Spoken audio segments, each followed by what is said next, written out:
రేపటి నుంచి స్టార్ట్ చేద్దాంలే అని అనుకుంటూనే చాలా రోజులు వేస్ట్ అయిపోయాయి. అలా అనుకుంటేనే ఎప్పటికీ స్టార్ట్ చేయలేము. పీరియడ్ క్రాంప్స్ వల్ల ఈ రోజు మార్నింగ్ కూడా నేను వాకింగ్ కి ఎక్సర్సైజ్ కి వెళ్ళలేకపోయాను. మా హస్బెండ్ నన్ను డిస్టర్బ్ చేయకుండా తను ఒక్కరే వాకింగ్ కి వెళ్లారు. మా మమ్మీ వాళ్ళ ఇల్లు దగ్గర ఉండడం వల్ల బ్రేక్ఫాస్ట్ మమ్మీయే ప్రిపేర్ చేశారు. మనకి బాగాలేనప్పుడు మనకి ఎవరైనా హెల్ప్ చేస్తే బాగుండు అనిపిస్తుంది కదా, ఎస్పెషల్లీ పీరియడ్ టైమ్స్ లో. నేనైతే మా మమ్మీ వాళ్ళ ఇంటికి చాలా దగ్గరలో ఉంటాను. నాకు ఏ హెల్ప్ కావాలన్నా కూడా ఈజీగా మా మమ్మీ హెల్ప్ తీసుకుంటాను. మా మమ్మీయే కాదు, కమింగ్ టు మై హస్బెండ్ నాకైతే చాలా సపోర్టివ్ గా ఉంటారు. నాకు ఏ హెల్ప్ కావాలన్నా వెంటనే చేస్తారు. అండ్ ఆఫ్టర్నూన్ నేను కుకింగ్ స్టార్ట్ చేస్తుంటే మా హస్బెండ్ నేను హెల్ప్ చేస్తా అన్నారు. ఫైనల్లీ అలా నా హెల్ప్ తీసుకుని తనే చికెన్ పులావ్ ప్రిపేర్ చేశారు.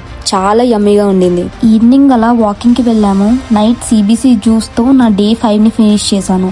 ఇక్కడి వరకు నా వీడియో చూసారంటే నా జర్నీలో మీరు కూడా కనెక్ట్ అయ్యారనే కదా. మరి ఇంకేంటి, ఫాలో అయిపోండి. మనం అందరం కలిసి ఈ జర్నీ కంప్లీట్ చేద్దాం. Thanks for watching. మళ్ళీ కలుద్దాం.